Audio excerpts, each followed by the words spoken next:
सत श्री अकाल। मैं हूं मोबिना महक और आप देख रहे हैं यूपीएन 24 न्यूज। भाजपा सरकार भ्रष्ट अधिकारियों का रुकेगा वेतन, आसिम अरोड़। जी हां, आप देख रहे हैं यूपी न्यूज 24 चैनल। आइए नजर डालते हैं आज की मुंडा पांडे की खबर की ओर। मुंडा पांडे में भाजपा के अनुसूचित वर्ग सम्मेलन में सभा को संबोधित करते हुए उत्तर प्रदेश सरकार के समाज कल्याण राज्य मंत्री स्वतंत्र प्रभार आसिम अरोड़ ने कहा, भाजपा की सरकार ने प्रधानमंत्री नरेंद्र मोदी के नेतृत्व में भारत को विकसित देश की श्रेणी में लाने का संकल्प लिया, जिसके लिए भारत की अर्थव्यवस्था को 5 ट्रिलियन करना होगा। देश के प्रत्येक नागरिक की आय 4 गुना करनी होगी। उन्होंने कहा, देश में पिछली सरकारों ने पक्षपात के साथ काम किया, जिससे विकास नहीं हुआ। दूसरों को न्याय देकर हम सफल हो सकते हैं। भारत सरकार 5 लाख तक के लोन को फ्री कोलेटरल करने की योजना पर काम कर रही है तथा दूसरी ओर छात्रों को फ्री शिप कार्ड देकर शिक्षा के स्तर में सुधार लाना चाहती है। जबकि सपा सरकार छात्रवृत्ति के नाम पर बंदरबाट कर रही थी। महिलाओं को रोजगार उपलब्ध कराने के लिए कैंप लगाकर प्रशिक्षण दिया जाएगा। भ्रष्टाचार पर बोलते हुए कहा, अब भ्रष्ट कर्मचारियों का नंबर है। उन्होंने कहा, राज्य सरकार भ्रष्टाचार कतई बर्दाश्त नहीं करेगी। भ्रष्ट अधिकारियों के वेतन रोकने की प्रक्रिया की जा रही है। इस अवसर पर भाजपा जिलाध्यक्ष आकाश पाल, प्रदेश अध्यक्ष अनुसूचित वर्ग रामचंद्र कन्नौजिया, ठाकुर रामवीर सिंह, ब्लॉक प्रमुख डॉक्टर नवदीप यादव और सैकड़ों कार्यकर्ता मौजूद रहे। कार्यक्रम का संचालन राजन गौतम ने किया। हमको अच्छी शिक्षा प्राप्त करना है। आपकी सरकार ने सर्वोदय विद्यालयों की व्यवस्था की है, ऐसे विद्यालय जहाँ पे हमारे बच्चे छात्रावास में पढ़ते हैं। स्कॉलरशिप की व्यवस्था की है। स्कॉलरशिप में छात्रवृत्ति में कमी आ रही थी।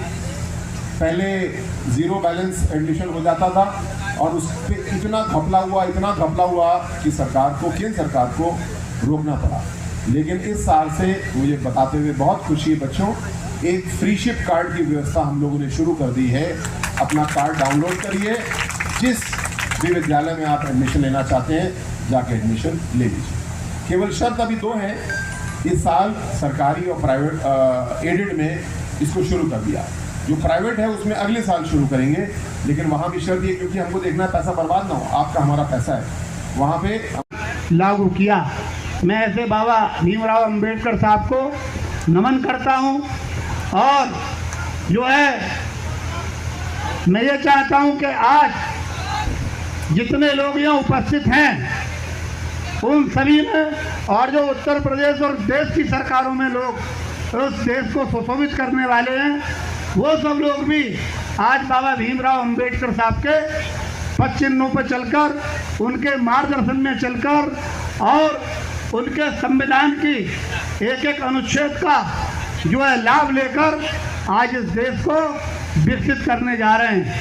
70-75 साल हो गए, देश विकासशील है, लेकिन आने वाले 2047 में भारत के प्रधानमंत्री ने ये मन बनाया कि भाई देश को विकसित राष्ट्र बनाना है। मित्रों, संकल्प बहुत जरूरी है। संकल्प बगैर आपका जीवन नहीं चल सकता, आपका परिवार नहीं चल सकता। जीवन में भी संकल्प जरूरी है।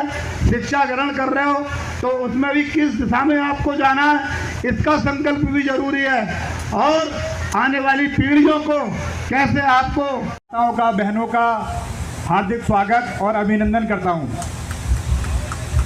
देखिए, ये जो सम्मेलन है निसंदेह गच्चा खाते आए हैं।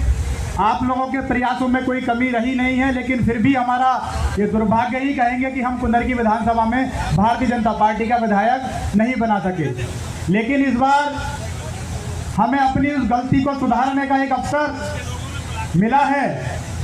इस गलती को हमें वोट की चोट से अपनी ताकत का एहसास कराते हुए दिखा देना है। यहाँ आप एक गांव मजरे से आए हुए हैं। इस बार आपके गांव में, आपके मजरे में भारतीय जनता पार्टी का ही वोट निकले, ऐसी व्यवस्था आप सब लोगों को करनी है। आप लोग अपना एक हाथ बढ़ाइए। हम सब लोग भारतीय जनता पार्टी के सारे पदाधिकारी नेतागण आपके हर सुख और दुख में खड़े हुए हैं। मैं सब लोगों का ज़्यादा समय न लेते हुए, क्योंकि आप लोग सुबह से बैठे हुए हैं, आप सबका बहुत बहुत आभार धन्यवाद व्यक्त करते हुए अपनी बात को विराम देता हूं और आशा और उम्मीद करता हूं कि इस बार आप सब लोग एकजुट होकर कमल के फूल के पक्ष में, भारतीय जनता पार्टी के पक्ष में मतदान करने का काम करेंगे। आप ऐसे व्यक्ति के पक्ष में मतदान करने का काम करेंगे जो आपको सुरक्षा दिला सकता है। मैं आप सब लोगों का पुनः आभार धन्यवाद व्यक्त करते हुए आप सबको पुनः सरकार आई है। आज राशन डीलर प्रति महीना घर घर जाकर के चिंता करता है कि ले लीजिए अपना राशन, और क्योंकि बाबा का बहुत सख्त आदेश है। मैं आपको याद दिलाना चाहता हूँ किस प्रकार से माताएं बहनें, गरीब बहनें चूल्हे में लकड़ियाँ जला करके अपने आप धुएं में आंखों को खराब कर लिया करती थी, लेकिन माननीय प्रधानमंत्री जी ने सरकार में आते ही हम सबको, गरीब परिवारों को उज्ज्वला योजना के माध्यम से गैस कनेक्शन दे करके चूल्हे का धुआं खत्म करने का काम किया। मैं आप सबको और याद दिला देता हूँ गरीब परिवारों में किस प्रकार से समाजवादी की सरकारों में सीना झपटी हुआ करती थी। रात को हम अपने घर को रखाया करते थे तो घेर को साफ कर देते थे, यदि घर को रखाते थे तो घर को साफ कर देते थे। ऐसी स्थिति समाजवादी सरकार की थी। लेकिन जब से भारतीय जनता पार्टी की सरकार केंद्र में और प्रदेश में आई है और बाबा का जब बिल्डोजर सामने आया है तो एक भी गुंडा इस प्रदेश में दिखाई नहीं देता है। ये भारतीय जनता पार्टी की सरकार है, ऐसी बाबा की सरकार है। मैं आप सबको याद दिला देता हूँ क्योंकि इस कुनरकी विधानसभा में बड़े लंबे समय से भारतीय जनता पार्टी का नेतृत्व नहीं हो रहा है। बड़े लंबे